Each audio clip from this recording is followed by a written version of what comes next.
J'aimerais commencer ce soir avec cette déclaration-ci. Le diable va essayer de tout faire pour t'amener à mépriser ta responsabilité en tant que fils de Dieu. Je vais le répéter. J'ai dit, j'aimerais commencer ce soir avec cette déclaration-ci. Le diable va essayer de tout faire pour t'amener à mépriser ta responsabilité en tant que fils de Dieu. Il va tout faire pour t'amener à croire que tu n'es pas important, importante. Il va tout faire pour t'amener à croire que tu n'es pas qualifié pour être un vaisseau pour sa gloire. Le plan du diable tout au long de cette année va être de t'amener à fuir ta responsabilité dans le plan de Dieu. Je vais le répéter. Le plan du diable tout au long de cette année va être de t'amener à fuir ta responsabilité dans le plan de Dieu. Son plan tout au long de l'année va être de t'amener à fuir ton mandat précis dans le plan de Dieu. Et c'est important pour toi de te rappeler quel est le plan maléfique du diable. Pourquoi? Parce que le Seigneur m'a révélé pour son peuple que cette année, dans cette année 2021, cette année sera une année de grands combats intérieurs. Je vais répéter, j'ai entendu Dieu dire que cette année va être c'est pas le diable qui me l'a dit, mais c'est Dieu qui m'a dit que cette année, dans cette année 2021, ça sera une année où est-ce qu'il va y avoir des grands combats intérieurs.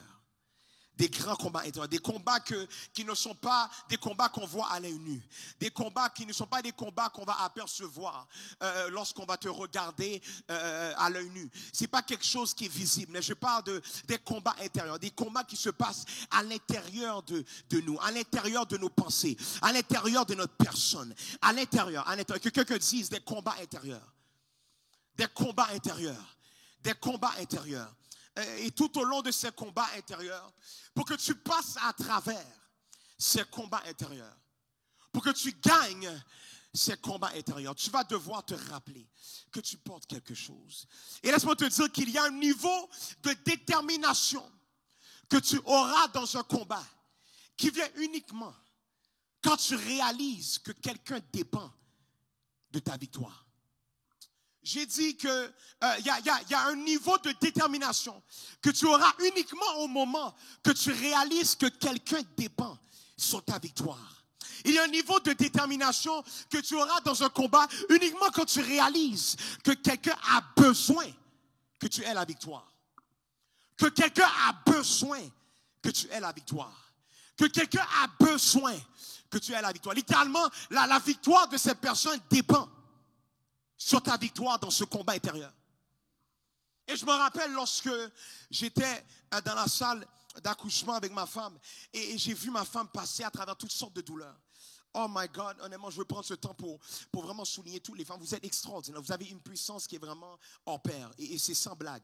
Honnêtement, je prie vraiment que tout le monde qui avait un problème de respect envers leur mère, que Dieu puisse te faire grâce. Parce que le niveau de douleur que j'ai vu ma femme passer à travers m'a fait réaliser, voir que ma mère a passé à travers ça 4 fois.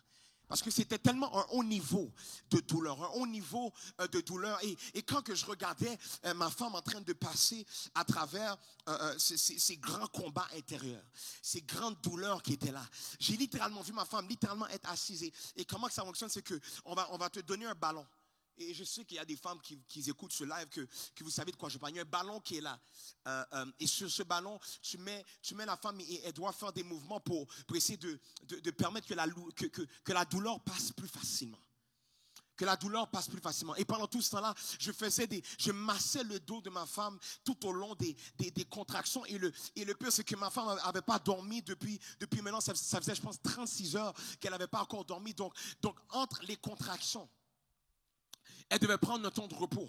Et dans ce temps de repos, je pouvais voir que ma femme est en train de combattre avec toutes les pensées intérieures qui voulaient dire qu'elle n'allait pas être capable.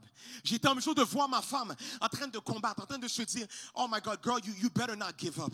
Girl, you better stay strong. Girl, you better stay, you better win that battle. You better make it through. You have to make it through. Et comme que j'ai dit tantôt, il y a un niveau de détermination qui va littéralement uniquement être disponible au moment que tu reconnais que ta victoire, quelqu'un dépend sur ta victoire. Et j'ai vu ma femme littéralement me regarder et dire, je vais pas arrêter. Je vais pas laisser tomber parce que je sais que ma fille doit sortir. Ma fille dépend de ce combat que je suis en train de passer à travers. Ma fille, la naissance de ma fille dépend de ce combat que je suis en train de passer avec ces douleurs que je suis en train de passer. Est-ce qu'il y a des gens qui sont en train de comprendre qu'est-ce que je veux dire par combat intérieur? Combat intérieur. Et j'ai littéralement vu ma femme, malgré toutes ses douleurs, malgré toute sa fatigue, j'ai vu ma femme se dire, I will not give up. I'm going to stay still because my baby is depending on this battle. My baby is depending on this battle. Et littéralement, lorsque tu réalises que quelqu'un dépend sur ta victoire, c'est beaucoup plus compliqué de laisser tomber. C'est beaucoup plus compliqué de laisser tomber. My God, il y a un niveau de détermination que tu auras dans un combat uniquement quand tu réalises que quelqu'un compte sur toi, sur ta victoire, pour que elle, sa victoire, qu'elle ait sa victoire à elle-même. Là où est-ce que tu es, déclare-le comme que ma femme m'a dit. Je ne peux pas laisser tomber parce que je porte quelque chose. Oh, je veux que tu le déclares à voix haute. Avant même de l'écrire dans les commentaires, je veux que tu le déclares. Je veux que tu le déclares à ta personne. Je veux que tu le déclares à ta personne pendant même que tu es en train de déjà avoir des combats intérieurs. Je veux que tu le déclares, je porte quelque chose. Je porte quelque chose. Quelqu'un doit dire, je porte quelque chose. Quelqu'un doit écrire dans les commentaires, je porte quelque chose. C'est le titre de mon message ce soir. Je porte quelque chose. Je porte quelque chose. Je porte quelque chose. Mesdames et messieurs, malheureusement, plusieurs dans la planète semblent être beaucoup plus concernés par la fin des temps. Par la fin des temps. Que par nos responsabilités individuelles pendant notre séjour sur terre. Je le répète. Nous sommes rendus dans une ère maintenant, dans une saison où tout le monde est en train d'être concerné. D'être en train de se poser des questions sur quand est-ce que Jésus-Christ va revenir? Quand est-ce que Christ va revenir pour prendre son Église victorieuse? Toutes sortes de questionnements qui est là. Au détriment de se rappeler et de reconnaître notre responsabilité que nous avons pendant que nous sommes sur terre. Plusieurs semblent être beaucoup plus concernés par quand Jésus-Christ va venir pour prendre son Église. On est en train de se questionner, c'est quand qu'il revient? Est-ce que ça c'est un signe? Est-ce que ça peut-être ça veut dire, bon là le corona, qu'est-ce qui s'est passé? Peut-être que c'est Dieu qui nous montre que Jésus revient bientôt. Et là maintenant on commence à faire toutes sortes de calculs, on commence à même prier pour que Dieu nous révèle, pour que Dieu peut-être nous prépare pour quand est-ce qu'il revient. Et maintenant on commence à être distrait même des responsabilités que Dieu nous a données. Avant même qu'on soit dans le ventre de notre mère. Laissez-moi aller dans Acte 1, verset 8 pour supporter ce que je dis. Parce que je sais que c'est compliqué pour plusieurs d'entendre cette vérité. Mais j'aimerais ça dire à quelqu'un avant même que je rentre dans le passage biblique. Que ce n'est pas de tes affaires quand que Jésus-Christ revient. Je le répète. Ce n'est pas de tes affaires quand que Jésus-Christ revient. Et pour la caméra 2, je vais le répéter. Ce n'est pas de tes affaires lorsque Jésus-Christ revient. Acte 1, verset 1 à 8. Je lis pour vous. Théophile, j'ai parlé dans mon premier livre de tout ce que Jésus commençait de faire et d'enseigner dès le commencement, jusqu'au jour où il fut enlevé au ciel, après avoir donné ses ordres par le Saint-Esprit aux apôtres qu'ils avaient choisis. Après qu'il eut souffert, il leur apparut vivant et leur en donna plusieurs preuves, se montrant à eux pendant 40 jours et parlant des choses qui concernent le royaume de Dieu. Comme il se trouvait avec eux, il leur recommanda de ne pas s'éloigner de Jérusalem, mais d'attendre ce que le Père avait promis, ce que je vous ai annoncé, leur dit-il.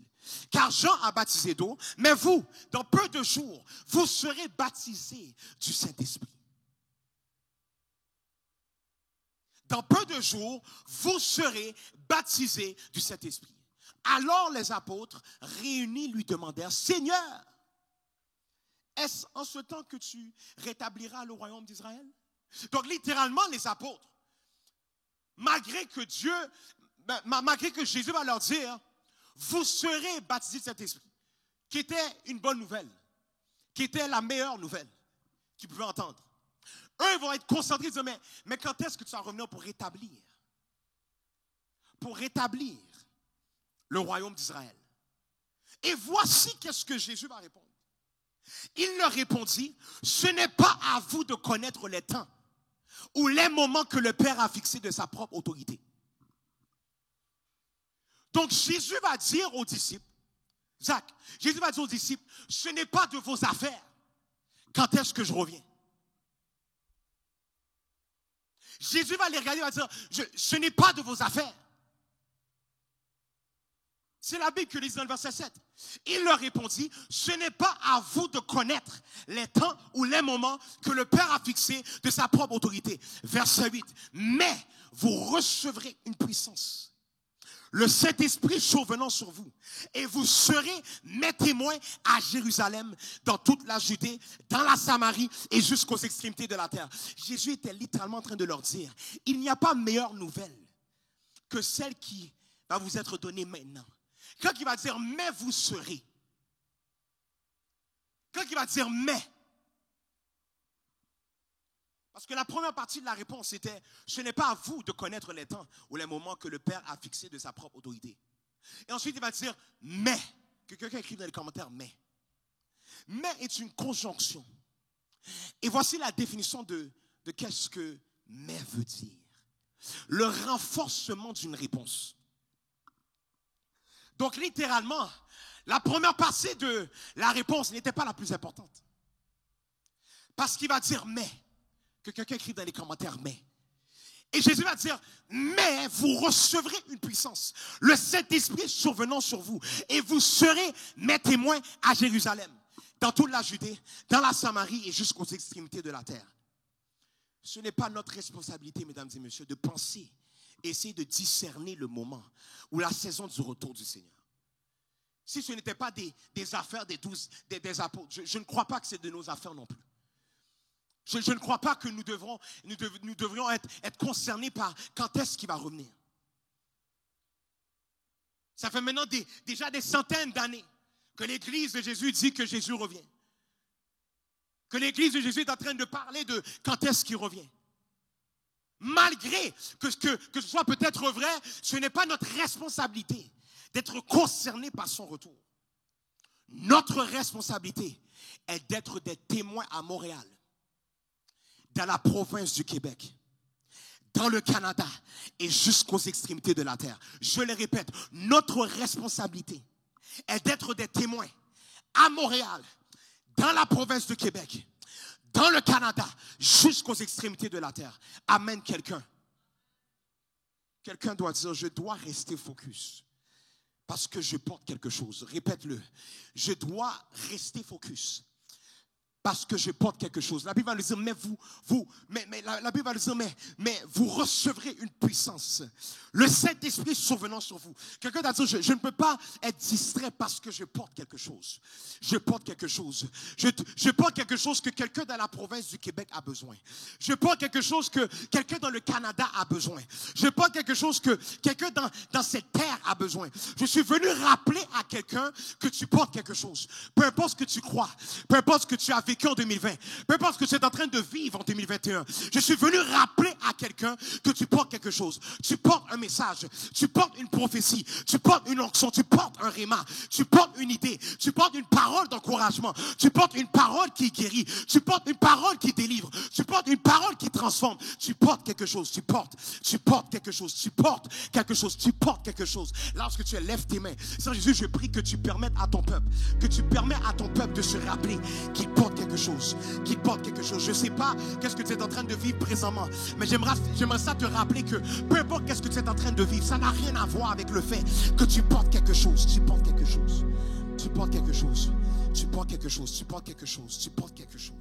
Aujourd'hui, je vais vous parler, je souhaite vous parler des 3 attributs qui sont importants à avoir pour ceux qui portent quelque chose. J'aimerais parler des 3 attributs qui sont importants à avoir pour ceux qui portent quelque chose. Lorsqu'on parle d'attributs, on parle de qualité. On parle de 3 traits de caractère. Des traits de caractère qui sont importants pour ceux qui portent quelque chose. Ceux que le Saint-Esprit est survenu sur eux. 3 attributs.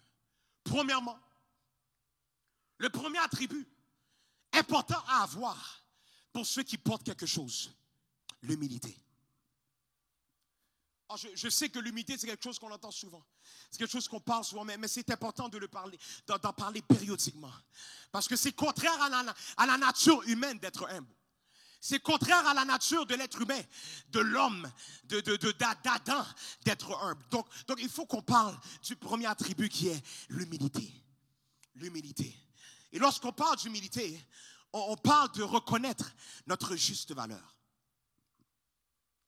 On parle de reconnaître notre juste valeur. Et pour ouvrir une petite parenthèse, j'aimerais te rappeler que l'orgueil, ce n'est pas uniquement la surévaluation de soi, mais également la sous-évaluation de soi. Je répète, l'orgueil, on va penser que c'est uniquement pour ceux qui sont arrogants, ceux qui se prennent pour quelqu'un d'autre, ceux qui parlent fort. Je veux que tu saches que l'orgueil n'est pas uniquement le fait que tu es arrogant et que tu parles fort, mais tu peux être silencieusement orgueilleux. Juste pour le fait que tu es en train de te sous-évaluer. Juste à cause du fait que tu es en train d'agir en dessous des standards que Dieu t'a donnés. Donc chaque fois que tu veux banaliser, chaque fois que tu méprises, chaque fois que tu minimises ce que tu as, ce que tu portes, ce que Dieu t'a donné, la responsabilité que Dieu t'a donnée, tu es en train d'opérer dans l'orgueil. Tu es en train de marcher dans l'orgueil. Tu es sous la principauté de Léviathan. Par contre, l'humilité va t'amener à honorer ce que Dieu t'a donné comme responsabilité. L'humilité va t'amener à prendre soin de ce que Dieu t'a donné. L'humilité va t'amener à voir ta responsabilité comme disciple, comme une grâce provenant de la part de Dieu. L'humilité va t'amener à changer ta perspective par rapport au ministère. Mais l'orgueil, au contraire, va t'amener à te rebeller au don que Dieu t'a donné. L'orgueil, au contraire, va t'amener à te rebeller au régime que Dieu t'appelle à avoir pour que tu puisses accomplir la destinée qui t'a été donnée. En fait, la rébellion est le fruit de l'orgueil. La rébellion est le fruit de l'orgueil. Donc, chaque fois que tu te rebelles à ta responsabilité en tant que disciple, tu marches dans l'orgueil. Tu es centré sur toi. Tu penses à toi. Tu es qualifié comme quelqu'un qui est orgueilleux. Pourquoi? Parce que tu es en train de sous-évaluer ton importance dans le plan de Dieu. L'orgueil va t'amener à ne pas réaliser que Dieu a des attentes claires en lien avec chacune des respirations que tu prends. Des fois, on va penser que chaque jour est calculé, mais laisse-moi te dire que chacune des respirations est calculée. Chaque fois que tu respires, il y avait un but derrière cette respiration. L'orgueil va nous amener à ne pas réaliser que Dieu a des attentes claires en lien avec chacune des respirations qu'on va prendre. Voici ce que la Bible va nous dire dans Jérémie 48, verset 10. Maudit soit celui qui fait avec négligence l'œuvre de l'Éternel. Et je n'ai même pas écrit l'autre partie du verset, mais je crois même que le verset va suivre, va dire, maudit soit celui qui retire son épée du sang. Celui qui retire. Et littéralement, lorsque la Bible va nous parler de celui qui retire son épée du sang, il parle de ceux qui refusent to get their hands dirty. Ceux qui refusent de mettre de l'effort. Oh my God, est-ce qu'il y a quelqu'un qui est en train de recevoir une parole? Est-ce qu'il y a des gens qui sont en train d'entendre la parole de Dieu? Maudit soit celui. Ça ne veut pas dire que tu es maudit par un homme. Mais c'est Dieu lui-même qui te maudit lorsque tu méprises, lorsque tu négliges ta responsabilité en tant que disciple. Lorsque tu retires ton épée du combat. Lorsque tu refuses d'être responsable par rapport à l'appel de Dieu sur ta vie. Lorsque tu es imbu de toi-même. Lorsque l'orgueil est là, les circonstances de ta vie vont t'amener à maintenant mépriser l'œuvre de Dieu. Le fait que tu es tellement centré sur toi, ton niveau de sérieux, Ton niveau de sérieux que tu vas mettre dans ta responsabilité va dépendre de ton bien-être. Lorsque tu es orgueilleux, lorsque tu es centré sur toi, ton niveau de sérieux par rapport à ta responsabilité en tant que disciple va dépendre de comment tes finances vont. Si tes finances vont bien, tu vas servir Dieu avec tout ton cœur. Si ta famille va bien, tu vas servir Dieu. Si tu es en santé, tu vas servir Dieu. Lorsque l'orgueil est là, qu'est-ce qui se passe? C'est que maintenant, ton sérieux que tu vas mettre sur le ministère, sur l'œuvre de Dieu, sur l'avancement du royaume, va dépendre sur comment que tu te sens.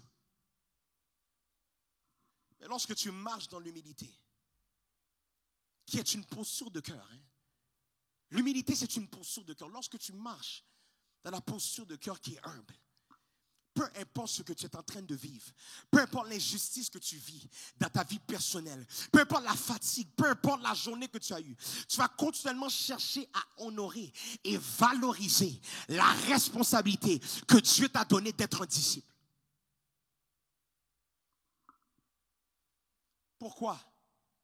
Parce que tu reconnais que tes circonstances ne peuvent jamais changer le fait que tu as une responsabilité. Parce que tu reconnais que tes circonstances ne pourront jamais changer le fait que tu es un vaisseau de Dieu. Tes circonstances, quand que tu es humble, tu réalises que peu importe tes circonstances, ça ne peut pas changer le fait que tu es un outil de transformation pour la gloire de Dieu. Lorsque tu es humble, malgré tes circonstances, malgré la situation dans laquelle que tu es, tu reconnais que peu importe, ça ne change jamais le fait que tu portes quelque chose. Que quelqu'un répète encore une fois, je porte quelque chose. Que quelqu'un puisse écrire dans les commentaires, je porte quelque chose, je porte quelque chose. Le deuxième attribut important à avoir pour ceux qui portent quelque chose, ceux qui portent quelque chose. Le deuxième attribut important à avoir pour ceux qui portent quelque chose. Écoutez-moi très bien, ça va être très différent ce point-là. Et ce deuxième attribut-là, c'est la disponibilité. La disponibilité. La disponibilité. Je mets tout de suite une nuance entre la disponibilité selon la perspective humaine, selon le dictionnaire Larousse, et la disponibilité selon la perspective de Dieu. Parce que c'est deux choses complètement différentes. La perspective du dictionnaire va nous dire que être disponible parle du fait pour quelqu'un d'être libre pour telle ou telle activité. Mais lorsqu'on parle de disponibilité selon Dieu, on parle du fait pour quelqu'un d'être de tout cœur disponible pour telle ou telle activité. Il y a une grosse nuance qui se tient sur trois mots. J'ai dit, lorsqu'on parle d'être disponible selon Dieu, on parle du fait pour quelqu'un d'être de tout cœur disponible pour telle ou telle activité. Lorsqu'on parle de disponibilité, selon le dictionnaire, on va techniquement être en train de parler d'un calendrier, d'une cédule. Mais lorsqu'on parle de disponibilité selon Dieu, on va parler du cœur derrière ta disponibilité. On va parler du cœur derrière ton calendrier. On va parler du cœur derrière ta cédule. Dû au fait que la personne est de tout cœur disponible. Ce n'est plus son calendrier qui détermine son implication. Je le répète, lorsque quelqu'un est disponible de tout cœur, ce n'est plus son calendrier qui détermine son implication, mais c'est sa dimension d'engagement envers Dieu. Je le répète, parce que je sais que c'est compliqué, je sens que c'est compliqué pour certaines personnes à comprendre. Lorsque tu es disponible, selon le dictionnaire, on parle que tu es libre pour faire telle ou telle chose. Que ton calendrier te permet de faire telle ou telle chose. Mais lorsqu'on parle d'être disponible selon Dieu, on parle de quelqu'un que son implication ne dépend pas de son calendrier, mais dépend de sa dimension d'engagement envers Dieu. Et lorsque tu es de tout cœur disponible, tu es donc dévoué. Et lorsque tu es dévoué, ton engagement prend le dessus sur les limites de ton calendrier. Lorsque tu es dévoué, ce n'est plus question de qu'est-ce que ton calendrier te dit que tu peux ou ne peux pas faire. lorsque tu sais que tu portes quelque chose, tu refuses de laisser ton agenda, ton calendrier, ta cédule, être une excuse pour que ton cœur se refroidisse par rapport à ta responsabilité en tant que disciple. Laisse-moi te dire que selon Dieu, tu peux être présent sans être disponible. Je le répète, selon Dieu, tu peux être très présent et quand même indisponible. Tu peux être très présent, mais toutefois et tout de même indisponible. Il y a beaucoup de gens qui ont été présents dans les services. Beaucoup de gens ont été présents dans les temps de prière. Beaucoup de gens ont été présents durant les études bibliques. Pendant des semaines et des mois et des mois, des années et des années. Présents au rendez-vous, mais indisponibles pour l'avancement du royaume. Présents dans les conférences, mais indisponibles pour l'avancement du royaume. Indisponibles pour prêcher l'évangile. Indisponibles pour l'accomplissement des responsabilités que nous avons en tant que disciples. Tu as été présent pour recevoir ta parole. Mais as-tu été disponible pour donner l'ainsi par l'Éternel à la personne dans l'autobus? Que Dieu t'a dit qu'il avait besoin d'une parole? Tu as été présent pour recevoir ta prière. Mais as-tu été disponible pour prier pour la personne que Dieu t'a montré dans le IGA? Pendant que tu prenais tes raisins, tes poires, tes oranges? Tu as été présent pour recevoir ta délivrance. Mais as-tu été disponible pour donner l'ainsi par l'Éternel à la personne dans ton travail que Dieu voulait délivrer? Peuple de Dieu, ne faisons pas l'erreur d'être présent sans être disponible. Et non pas disponible selon le terme du dictionnaire. Et qu'on parle de maintenant disponible, on parle de calendrier. Non, non, non, non. Je parle d'être disponible de tout cœur. Et laissez-moi aller encore plus en profondeur dans ce point. Quelle est la preuve de la disponibilité? Quelle est la preuve de la disponibilité? La préparation. La preuve que quelqu'un est disponible est déterminée par sa préparation. Tu vas voir que quelqu'un n'est pas uniquement disponible au niveau de son calendrier, mais disponible de tout cœur lorsque la personne reste prêt. Et rester prêt veut littéralement dire que tu n'attends pas que le département pastoral de l'Église t'appelle pour te préparer à être un outil pour la gloire de Dieu. Mais tu restes prêt, sachant qu'à n'importe quel moment, Dieu peut te demander d'agir en son nom. Rester prêt veut littéralement dire que tu n'attends pas que iTouch fait un événement pour te préparer à être utile. Mais tu restes prêt pour que tu touches quelqu'un à n'importe quel moment donné et appointé par Dieu. Les vrais disciples n'attendent pas une opportunité pour être ministériellement prêts. Les vrais disciples n'attendent pas une opportunité pour être spirituellement prêts. Donc, littéralement, leur vie spirituelle ne dépend pas d'un calendrier. Leur vie spirituelle ne dépend pas d'un appel.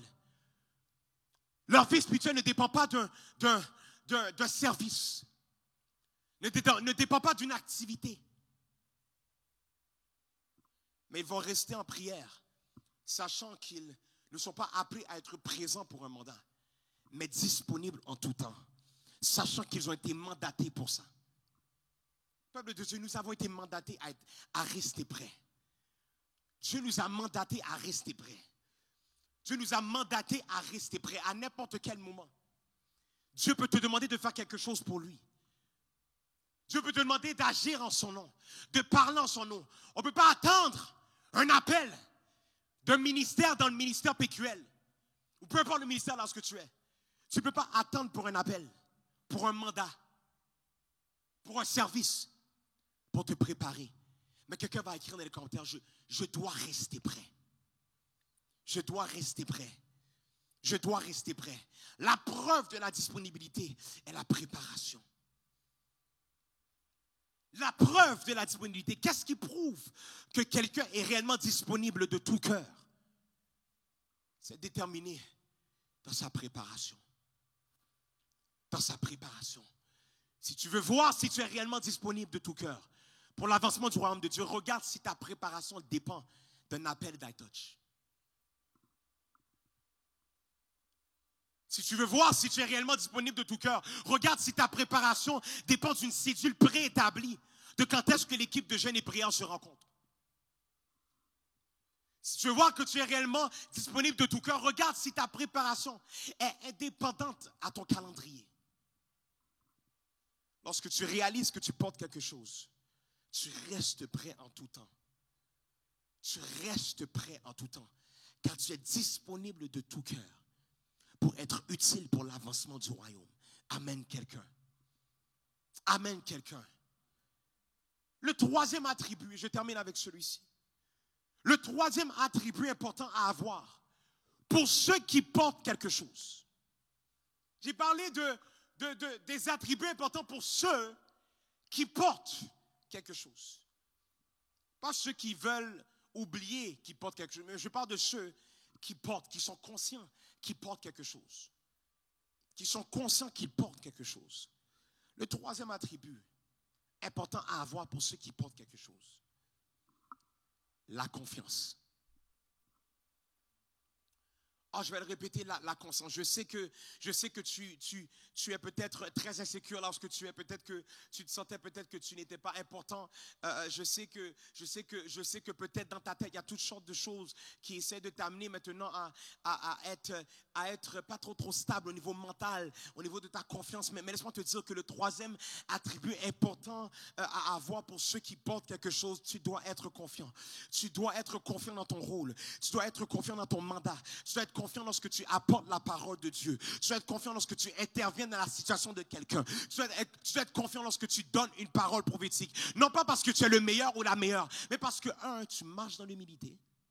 Et deux, parce que tu es resté prêt et disponible de tout cœur pour être un outil pour la gloire de Dieu. Je répète, je n'ai pas dit que tu as marché dans la confiance à cause que tu es le meilleur, à cause que you're the best, because you're anointed, because the oil of God is on you. Non, non, non, non. Je parle d'être confiant parce que tu sais que ce n'est pas toi qui t'as envoyé.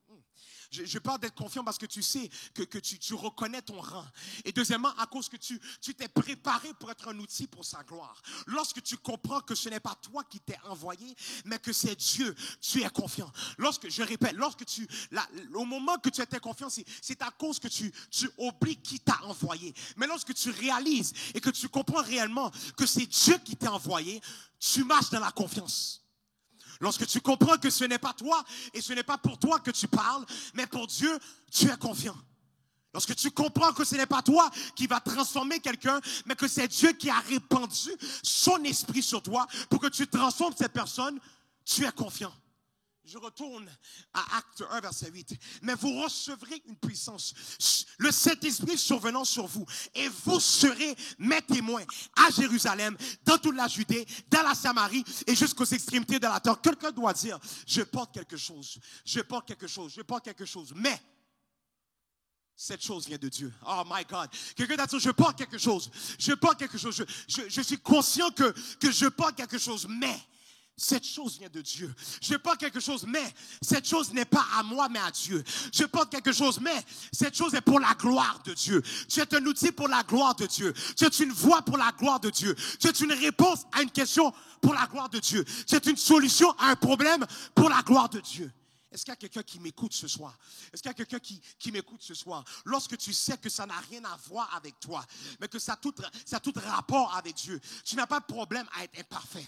Tu n'as pas de problème à accepter le fait que tu es imparfait. Je ne sais pas s'il y a des gens qui sont tout comme moi, qui sont imparfaits, qui réalisent que, oh my God, moi, si les gens savaient comment que je peux agir dans ma chair, si les gens savaient comment que des fois je peux péter une fuse, comme on dit en bon québécois, si les gens savaient à quel point que des fois il y a des traits de mon caractère qui sont dégueulasses, que j'aurais espéré que personne ne voit. Si seulement quelqu'un m'aurait vu dans cet état-là, peut-être qu'ils auraient dit, je ne peux pas être à côté de lui. Mais lorsque tu reconnais que ça n'a rien à voir avec ton imperfection, lorsque tu reconnais que tu n'es même pas obligé d'être parfait, oh my God, tout à coup tu marches dans la confiance. Tu marches dans la confiance, non pas en négligeant ta chair, mais en réalisant que malgré ta chair, malgré la partie humaine en toi, malgré la partie imparfaite en toi, Dieu quand même cherche à utiliser quelqu'un parce que tu portes quelque chose. Tu portes quelque chose. Tu portes quelque chose. Tu portes quelque chose. Tu n'as pas de problème à parfois faire des erreurs. Pourquoi? Parce que tu sais que ça n'a rien à voir avec toi, mais tout à voir avec celui qui a répandu son esprit sur ses fils et ses filles. Et on parle de Jésus. On parle de Jésus. Je ne parle pas d'un homme qui a répandu son esprit sur toi. Je parle de Jésus. Je parle de Jésus. Lorsque tes yeux sont fixés sur Jésus, tu marches dans la confiance. Oh my God. Lorsque tes yeux sont fixés sur Christ, tu marcheras dans la confiance. Lorsque tu comprends que it's all about Christ Jesus and nothing to do with me, tu marches dans la confiance. À partir d'aujourd'hui, tu dois marcher dans la confiance. Oh my God, quelqu'un doit se dire, à partir d'aujourd'hui, je dois marcher dans la confiance. Quelqu'un doit se dire, à partir d'aujourd'hui, déclare-le, à partir d'aujourd'hui, je dois marcher dans la confiance. Je dois marcher dans la confiance. Je vais vous expliquer pourquoi. Parce que Jésus était confiant. J'aimerais dire que Jésus était confiant malgré son humilité. Malgré toute l'humilité qu'il avait. Malgré sa disponibilité à être un outil pour son Père céleste. Tout de même, Jésus marchait avec confiance. Jésus marchait avec confiance. Et je vais le prouver. Jean 14, 5 et 6. Thomas lui dit, incrédule. C'est Thomas l'incrédule qui va lui dire, Seigneur, nous ne savons où tu vas. Comment pouvons-nous en savoir le chemin? Seigneur, nous ne savons où tu vas. Comment pouvons-nous en savoir le chemin? Donc Thomas va littéralement poser une question. Parce que dites-vous qu'à plusieurs reprises, Jésus ne va pas vouloir répondre et vraiment dire qui il était. Il va dire, je suis qui vous dites que je suis. Mais cette fois-ci, lorsque Thomas va être un peu trop fréquent, il va dire, Seigneur, nous ne savons où tu vas. Comment pouvons-nous en savoir le chemin? Jésus va lui répondre. Jésus-Christ va lui répondre. Je suis le chemin, la vérité et la vie. Nul ne vient au Père que par moi.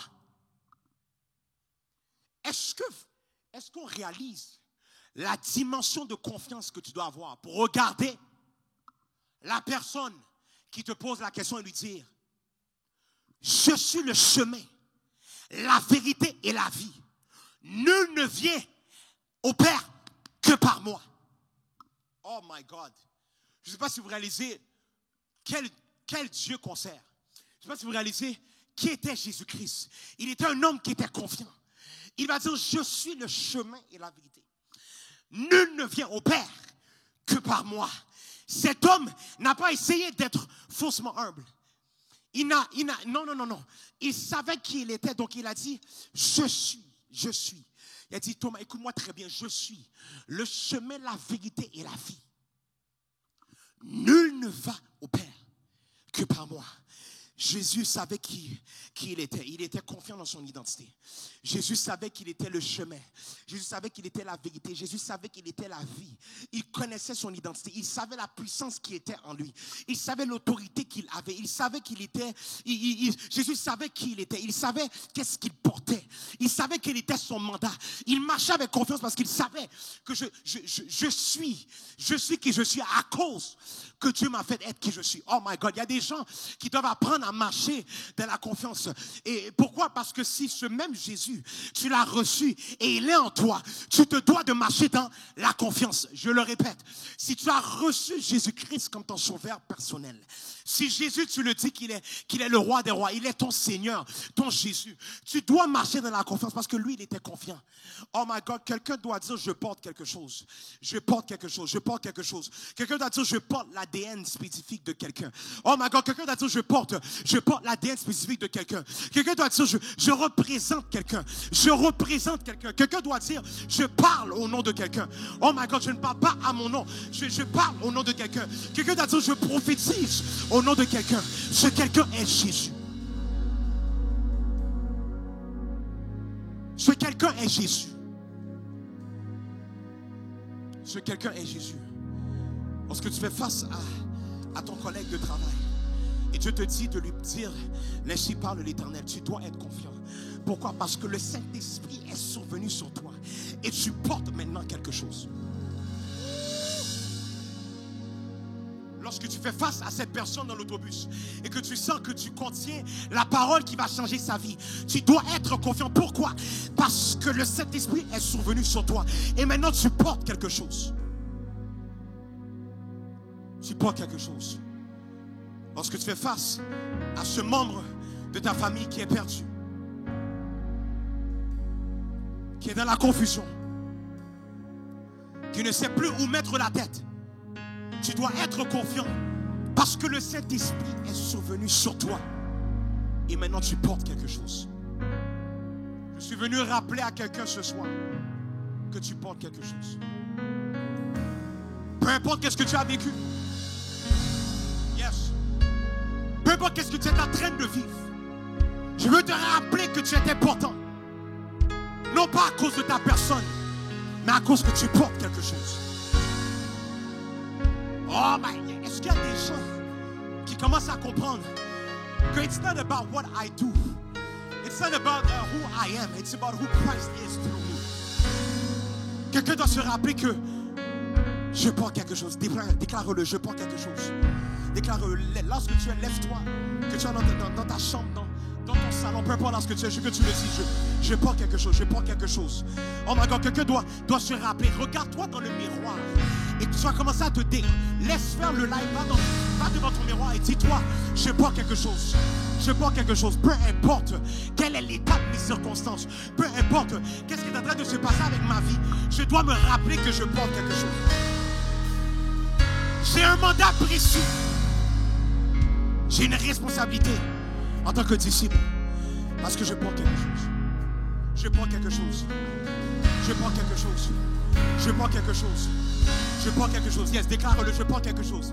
Oh my God, la mort et la vie sont au pouvoir de la langue. Quiconque l'aime en mangeront les fruits. Déclare-le, je porte quelque chose. Je porte quelque chose. Peu importe à quel point je suis imparfait. Peu importe l'état de mes pensées. Peu importe, je porte quelque chose. Je porte quelque chose, je porte quelque chose. My God, même si que moi-même je n'aurais pas choisi, mais quand même Christ m'a choisi et il m'a permis d'avoir quelque chose. Je porte quelque chose, je porte quelque chose. Yes, déclare-le, je porte quelque chose. Yes. Déclare, je porte quelque chose. Je porte quelque chose. Je porte quelque chose. Je suis venu déclarer à quelqu'un que tu portes quelque chose. Je suis venu rappeler à quelqu'un que tu portes quelque chose. Tu portes quelque chose que Montréal a besoin. Tu portes quelque chose que la province du Québec a besoin. Tu portes quelque chose que le Canada a besoin. Tu portes quelque chose que la terre a besoin. Tu portes quelque chose. Tu portes quelque chose. Tu portes quelque chose. Tu portes quelque chose. Tu portes quelque chose. Yes.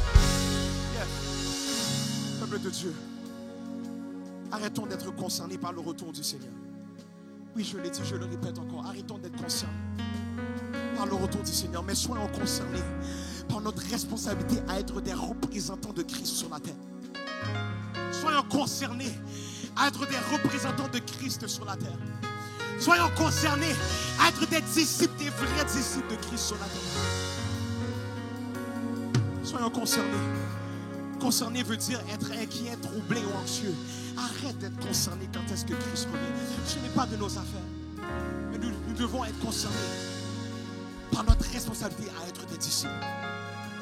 Peuple de Dieu, soyons concernés par notre responsabilité à sauver des âmes. Soyons concernés par notre responsabilité d'avancer le royaume de Dieu. Soyons concernés par les attentes que Dieu a envers notre séjour sur terre. Nous allons devoir rendre compte au Père Céleste. Assurons-nous de ne jamais oublier